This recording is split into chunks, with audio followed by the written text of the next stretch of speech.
Eu sou Júnior Moreira, este é o Conversa de Redação e comigo para debater os principais temas do dia, jornalistas Marcelo da Fonseca, William Travassos, Berta Macarum e a defensora pública Silvana Lobo. Olha só, pessoal, a oposição ao governo Zema se organiza para derrubar o sigilo de documentos da Codemig.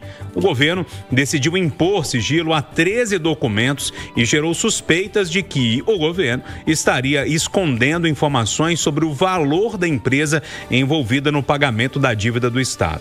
O sigilo foi imposto aos documentos da Codemig no mesmo dia em que um decreto assinado pelo presidente Lula alterou prazos e regras do Propag.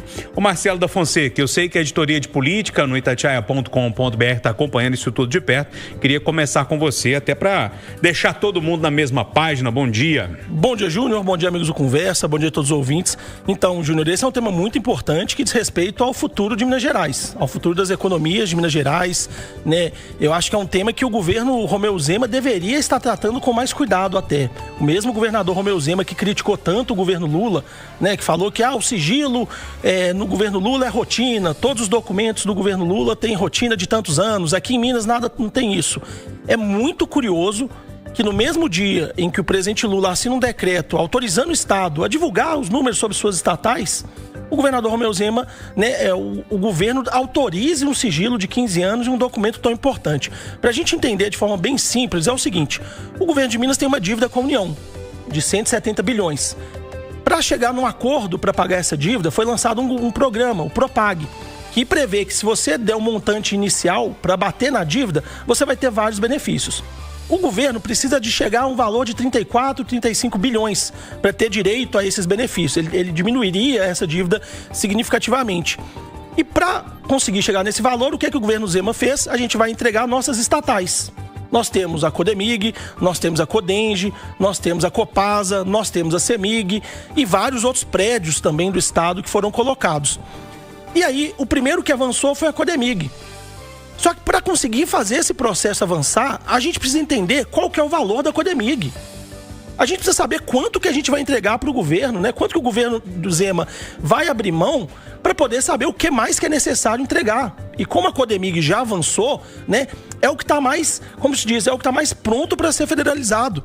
Só que quando o governo coloca o sigilo sobre o valor dessa estatal, como que a gente vai continuar discutindo os outros bens, os outros ativos do Estado, se o primeiro que foi avançado a gente não sabe o valor? Como que você vende um carro, um apartamento, qualquer bem que você tem, sem saber, sem divulgar o valor dele? Sem saber com quem você está negociando, qual valor esse bem tem. Então, é muito triste, é muito preocupante ver esse sigilo ser implantado, né, ser decretado na Codemig, porque isso atrapalha todo o processo de negociação que envolve o Propag. E partindo do governo, que sempre falou tanto em transparência, eu acho que isso me incomoda muito. E aí abre o caminho para várias versões da oposição na Assembleia. Porque aí a oposição pode falar, olha, a Codemig, o valor da Codemig é 2 vezes o que o governo Zema está vendendo. Já descobriram as terras raras, né? Tem uma perspectiva grande de exploração ali, e o governo Zema está omitindo essas informações. O governo Zema está omitindo uma informação muito importante do povo mineiro. Isso tem que ser revisto para ontem. Berta Macarum, queria te ouvir sobre essa história também. A oposição se organizando lá na Assembleia, tem um embate à vista aí. Bom dia. Bom dia, Júnior. Bom dia, bancada. Bom dia, ouvintes da Itatiaia. O que acontece é o seguinte, nós estamos num momento muito importante do Propag, porque é exatamente o momento em que estão sendo definidos quais ativos o governo do Estado vai apresentar para fazer essa amortização de até 20% de sua dívida com a União, que hoje é de 172 bilhões. A versão da oposição é de que a Codemig sozinha já valeria 34 bilhões ou mais. Portanto, se conhecido o valor da Codemig, seria desnecessária seriam desnecessárias as vendas ou as vendas de imóveis, a privatização da Copasa, a federalização da CEMIG, porque, por esta argumentação, bastaria a Codemig para alcançar este valor de 20% da dívida, que é importante dizer, vai levar a zero os juros. Os juros hoje que o governo do estado paga para a União é de 4%, né? É uma alíquota vinculada ao IPCA. Portanto, se você entrar para o Propag, você passaria a pagar, amortizando 20%, passaria a 0% de juros só com o vínculo da alíquota do IPCA corrigindo. Portanto, é muito vantajoso para o estado.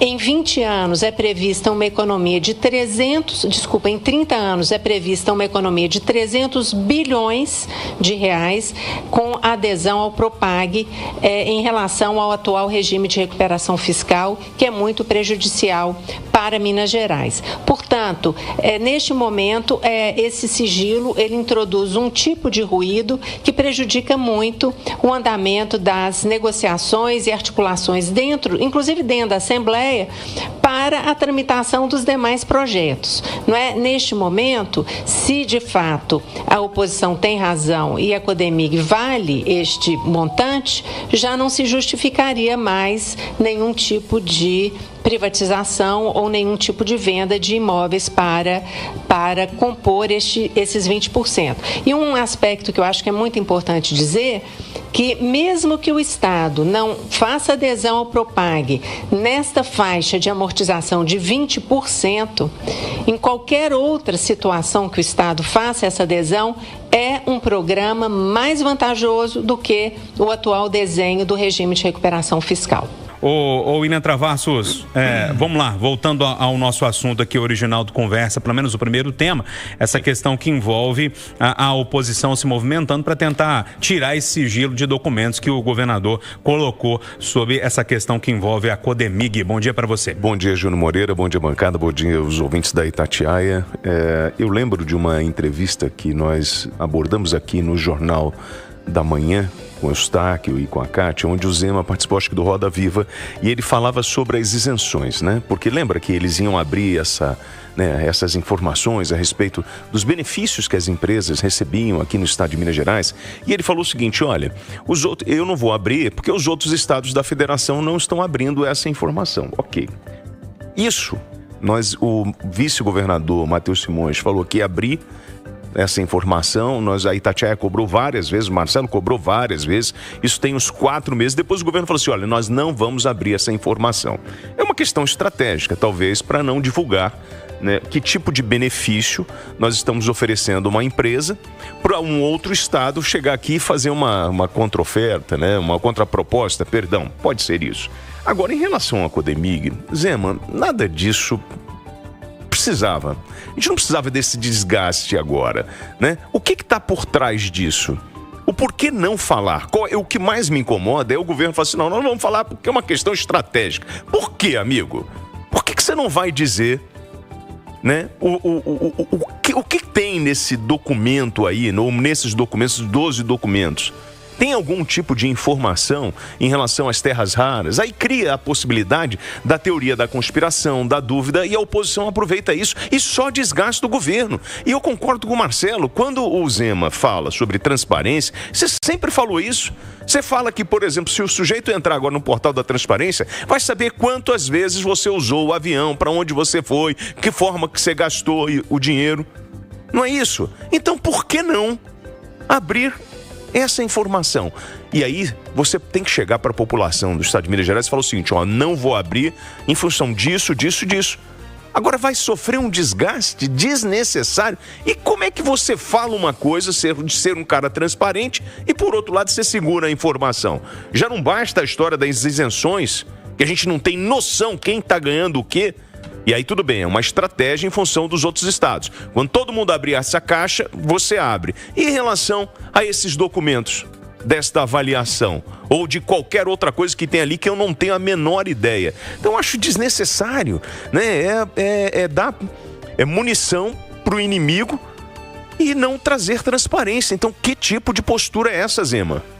Ô, Silvano Lobo, queria te ouvir também. Bom dia para você. Ei, Júnior, bom dia a todos da bancada, bom dia quem nos ouve.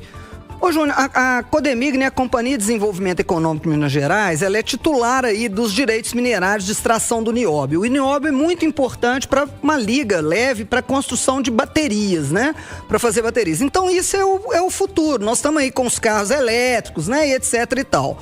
Então, é claro que a gente entende que deve ser uma companhia que deve ter um valor muito grande, porque esse minério, inclusive esse nióbio, diz que esse trem é muito raro no mundo. E que aqui em Araxá nós vamos ter uma quantidade dele muito importante, né? Mas, muito bem, qual que é o problema disso? A tal avaliação da Codemig, para que ela entre nesse pagamento, teve alguns dos documentos das avaliações que foram feitas, que foram colocados sob sigilo. O que leva a gente a entender? Olha, a avaliação em tese seria de 34 milhões. Se os documentos foram colocados em sigilo, é porque deve ter alguma coisa que a gente não pode saber. O que poderia ser alguma dessas coisas? É que essa avaliação pode ser muito maior e como o governo está querendo ficar livre da Copasa e etc e tal, não vai falar isso pra gente. Ô, gente, eu não acredito que isso aconteça. Né? Isso é crença. Não é possível que veio uma avaliação da Codemig de 100 milhões e o governo de Minas vai entregar por 34. Isso não vai acontecer. É bilhões, tá? É bilhões. É bilhões. Eu não acredito. Eu tô falando milhões, é bilhões. Eu não acredito que isso venha. Uma avaliação de 100 bilhões, eles vão entregar por 34. Ô, gente, eu não quero acreditar. Não acho que seja isso. Agora, a alegação do governo é que esses documentos, o principal deles que está sendo questionado, seria sobre uma negociação a respeito do nióbio para ter uma maior valorização e não sobre o preço que a companhia teria. Agora, eu acho que concordo aí com o Travassos, concordo com o que os colegas falaram. Ô, gente, pelo menos a Assembleia precisa saber o que tem nisso. Que se foi a Assembleia que admitiu isso, que eles pelo menos têm que saber, que não se fale para o concorrente, mas que a Assembleia precisa saber, senão fica difícil, né, gente? Posso? Eu não sei se isso tem a ver com a Codemig ou se isso tem a ver com a CBMM, que é a nossa Companhia Brasileira de Metalurgia e Mineração. Porque isso é uma caixa preta. Ninguém fala sobre isso. Quantas denúncias apareceram e que o troço não foi para frente? Esse talvez seja o maior patrimônio do estado de Minas Gerais. E aí existe ali uma pedra enorme em cima de um cadeado, que você primeiro tem que tirar a pedra para depois tirar o cadeado para saber o que tem dentro dessa empresa. Porque no fundo, gente, vamos falar a verdade? Vamos começar a provocar o que tem que provocar? Não é Codemig. A história tá na CBMM. Abre essa caixa e mostra para todo mundo. Inclusive, tem uma ação já no TCE para analisar essa relação da Codemig com essa empresa, né, a CBMM. Então já é um caso que tem muitas questões que envolvem sigilo, né, e que envolvem informações que o povo mineiro deveria ter acesso.